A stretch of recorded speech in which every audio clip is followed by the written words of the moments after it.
eu 28 communications sur l'amylose à cette AHA 2022, 4 en oral et les autres sous forme de poster. Et j'en ai retenu 3. Alors, une sur la protéomique pour évaluer le taux de chaîne légère résiduelle, une sur l'amélioration de la survie des patients avec une atteinte cardiaque grave 3B de la Mayo Clinic, et une sur l'intérêt du venetoclax en échec d'ARA-VCD. Donc la première communication qui m'a intéressé, c'est une communication du Centre anglais des amyloses de Londres qui s'intéressait à la recherche de chaînes légères monoclonales par masse spectrométrie, donc avec une technique de Malditov, 487 patients. Et ils ont regardé le pourcentage de patients chez qui c'était détectable à 6 mois.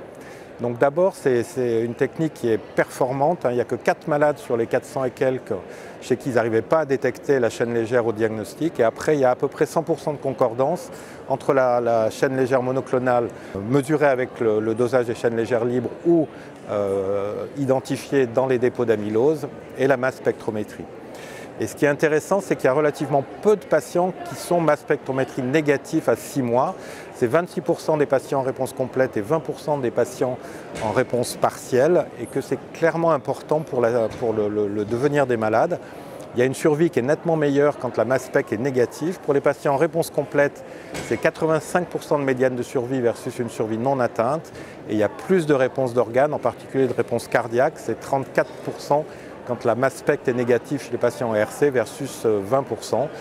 Donc une technique que j'espère on va pouvoir avoir bientôt, qui n'est pas encore disponible, mais qui va permettre de détecter le peu de chaînes légères monoclonales restantes, en particulier chez les patients qui sont en réponse complète avec le dosage des chaînes légères libres, et qui peut expliquer que certains malades n'ont pas de réponse d'organes et qui fera modifier le traitement.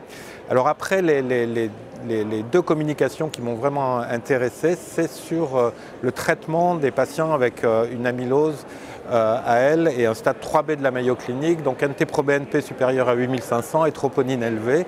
Donc c'est des patients dont la survie médiane est de l'ordre de 4 à 5 mois, avec 40% de patients survivant à 6 mois avec les traitements habituels. Donc là, il y avait deux communications, une de gastritis, une étude prospective de phase 2, d'Arasol dans les amyloses AL 3B.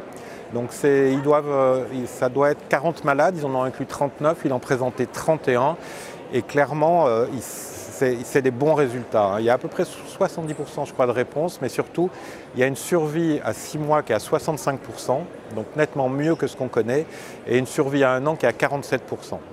Donc ça paraît vraiment intéressant. Alors dans cette étude, c'était Darasol, et à 3 mois, ils mettaient du bortezomib si les patients n'étaient pas au moins en VGPR, et ils ont rajouté du bortezomib, c'est 8 patients. Clairement, c'est trop tard chez ces malades, il faut changer beaucoup plus vite chez les non-répondeurs.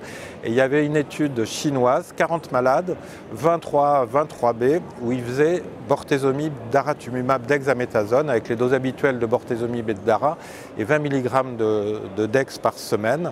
Et là, les résultats sont aussi excellents. C'est 90% de survie à 6 mois pour les patients 3A et 65% les 3B. Donc comme dans l'étude de gastritis, sauf que quand on regarde leur courbe de survie, il n'y a pas de décès entre 6 mois et 1 an. Donc probablement, ce qui est le plus intéressant chez les plus graves, c'est de faire du Darasol, de regarder très rapidement s'il y a une réponse ou pas, une bonne réponse, et de rajouter du bortezomib s'il n'y a pas de bonne réponse après une semaine ou après 15 jours. Et la troisième domaine que j'ai vraiment trouvé intéressant, c'est le poster de Muriel Roussel sur le venetoclax. Donc le venetoclax, c'est probablement un des meilleurs traitements de l'amylose quand il y a une translocation 11-14, ce qui est 50% des patients. Muriel avait montré une étude rétrospective au Congrès international de Lisa Heidelberg il y a 2 mois. C'était 45 patients, plus de 80% de réponses. Et là, donc, elle a repris les patients qui étaient en échec ou en rechute après DARA-VCD. Et donc là, c'était 11 malades, 4 qui étaient non suffisamment répondeurs au DARA-VCD et 7 qui rechutaient ou étaient en réponse insuffisante, mais après un peu plus de temps.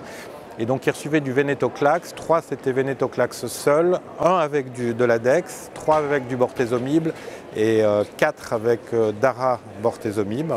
Et les réponses là sont excellentes, 100% de réponses, 9 réponses complètes sur 11 et 2 réponses partielles, et 3 sur 4 des patients qui étaient en réponse insuffisante qui sont en réponse complète. Donc clairement, c'est un traitement extrêmement intéressant.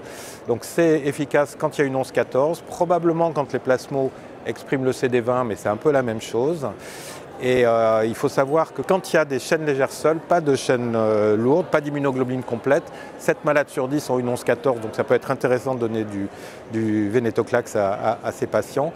Et là, on est en train de discuter avec le labo pour essayer de faire un protocole justement chez les patients non répondeurs après 3 mois d'ARA-VCD, ce qui est maintenant le traitement le plus utilisé dans l'amylose.